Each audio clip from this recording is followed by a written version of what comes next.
চঞ্চল মৌমাছি ঘঞ্জরি গান, বেণুবনে মর্মরে দক্ষিণবায়।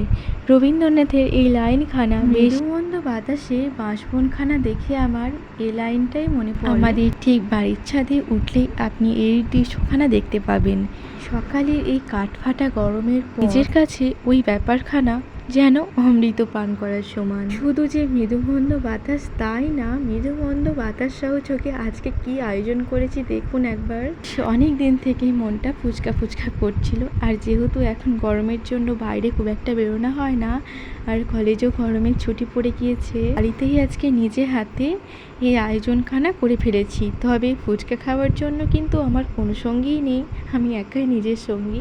আর ঠিক এইভাবেই আমি নিজের ইচ্ছেগুলোকে ভীষণভাবে গুরুত্ব দিয়ে নিজেকে হ্যাপি রাখার চেষ্টা করি সর্বদা। ফুচকা খানা পুরোটাই রেডি হয়ে গিয়েছে, এটা এবার আমার গালের মধ্যে পুরোটাই চলে যাবে। মৃদু মন্দ বাতাস সহযোগে মুখের মধ্যে এক গাল ফুচকার স্বাদটা যেন আরও দ্বিগুণে বেড়ে গিয়েছে।